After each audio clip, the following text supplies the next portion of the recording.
Esther chapitre 4. Mardochée, ayant appris tout ce qui se passait, déchira ses vêtements, s'enveloppa d'un sac et se couvrit de cendres.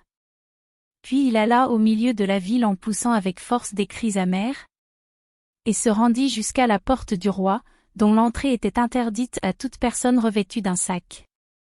Dans chaque province, partout où arrivait l'ordre du roi et son édit, il y eut une grande désolation parmi les Juifs, ils jeûnaient, pleuraient et se lamentaient, et beaucoup se couchaient sur le sac et la cendre.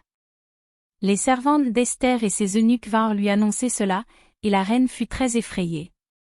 Elle envoya des vêtements à Mardochée pour le couvrir et lui faire ôter son sac, mais il ne les accepta pas. Alors Esther appela Hathach, l'un des eunuques que le roi avait placé auprès d'elle, et elle le chargea d'aller demander à Mardochée ce que c'était et d'où cela venait.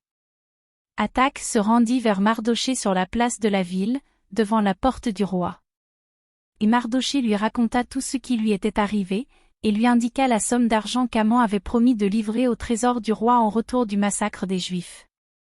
Il lui donna aussi une copie de l'édit publié dans Suse en vue de leur destruction, afin qu'il le montrât à Esther et lui fît tout connaître, et il ordonna qu'Esther se rendît chez le roi pour lui demander grâce et l'implorer en faveur de son peuple.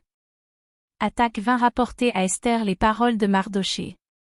Esther chargea Hathach d'aller dire à Mardochée. Tous les serviteurs du roi et le peuple des provinces du roi savent qu'il existe une loi portant peine de mort contre quiconque, homme ou femme, entre chez le roi, dans la cour intérieure, sans avoir été appelé, celui-là seul a la vie sauve, à qui le roi tend le sceptre d'or. Et moi, je n'ai point été appelé auprès du roi depuis 30 jours. Lorsque les paroles d'Esther eurent été rapportées à Mardochée, Mardochée fit répondre à Esther, « Ne t'imagine pas que tu échapperas seul d'entre tous les Juifs, parce que tu es dans la maison du roi. Car, si tu te tais maintenant, le secours et la délivrance surgiront d'autre part pour les Juifs, et toi et la maison de ton père vous périrez.